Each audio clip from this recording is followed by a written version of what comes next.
A very warm welcome to you, and especially if this is your first night at a CCL event. I know there's some familiar faces here. I know that some of you have been before, but if this is your first time, just by way of introduction, I thought I'd say just a couple of words about what we do at the Centre for Christian Living and why we're here. Our tagline, as you can see on our banner, is bringing biblical ethics to everyday issues. And I just want to say a few words about what we mean by ethics.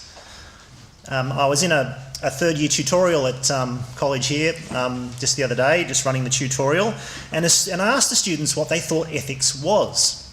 And one of them said to me, ethics is kind of all that stuff that's not in the Bible. So kind of like abortion and euthanasia and that sort of stuff. It's in the Bible, well, we just do what the Bible says, but all the other stuff, that's ethics. Now, they're just starting in third year. They don't know yet what ethics is, and that's all right. It's not that that's where ethics steps in, but it's a very common view that ethics is all those difficult subjects that are hard to figure out from the Bible, like abortion and euthanasia and same-sex attraction and so on. But that's not really what ethics is. Ethics is essentially the framework or the process of thought by which we take action as Christians on the basis of what we believe about the Bible.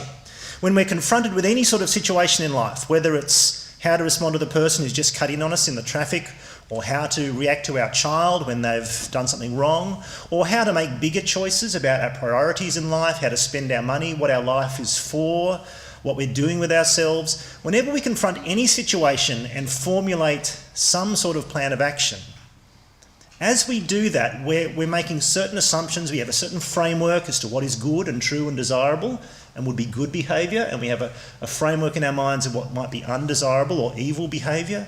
And on the basis of that framework and in the heat of the moment, we make a choice and a decision and we act. Now, we do that every day. And what ethics is essentially is a disciplined, ordered approach to that thought process. The thought process that links what we believe, the convictions we have, with the actions that we're faced with and the circumstances we're faced with every day in lots of different circumstances. And that's what ethics really is, the study of ethics really is. It's studying that link between conviction and moral action and understanding how it proceeds. Now, of course, biblical ethics is a framework and a process of thought that starts with what the Bible teaches about theology, about the world and about ourselves and about God. And on the basis of that framework and web of beliefs and convictions, says, well, given the circumstance that I'm now facing, how should I act? What should I do? What would constitute the good or the right or the beautiful or the desirable? Now, and as you think about ethics like that, as the kind of thought process and framework that links conviction and moral action, you can think about and discuss ethics from either end of that process. So you can start with the moral issue you face, what should we do about same-sex marriage, and work your way back to what the Bible says and think your way through to a process of approaching that issue. Or you can start at the other end. You can start at theology and the Bible, tease out what those convictions are, and then take the thought process through to what that implies or means or infers for our action and how we live. And at the Centre for Christian Living, we've sought to do both sorts of things over the last 12 to 18 months or so as we've relaunched the centre in this new incarnation.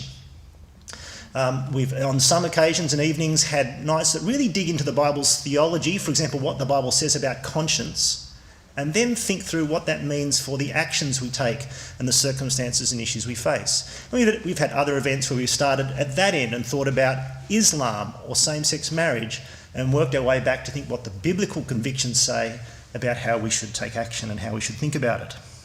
Now, tonight, we're really doing the former of those two things. We're starting with a very important theological idea, a conviction really that lies at the centre of what it means to be Christian and what it means in our understanding of who Jesus himself is. And that's where Jesus is now and what he's doing now as the risen Lord of all. We're going to think about the fact that Jesus is actually absent from us, that he's not here, but also, of course, the fact that he is here as well. And our guide, as we look at that theology and then we think, what does that mean in an ethical thought process for our action and our discipleship and our lives as Christians? Our guide is going to be Peter Orr, who's a lecturer in New Testament here at college. Now, Peter is a fine fellow. He's a Northern Irishman, and so it'll be just fun to listen to him tonight because his accent is kind of fun to listen to. He studied here at Moore College in the past, and then went back over to the UK to do his doctorate at the University of Durham. In the area that he's speaking about tonight, this has been an area of research and interest for Peter for quite some time. And that's one of the things we're really keen to do here at the Centre for Christian Living. We're really keen to get the expertise and scholarship and world-class biblical knowledge of our faculty and bring it to bear on these everyday issues we face and show the link between theology and moral action. And this has been one of Peter's research interests for some time. What it means for Jesus both to be absent from us and present with us. And he did his doctorate in that subject in Pauline theology.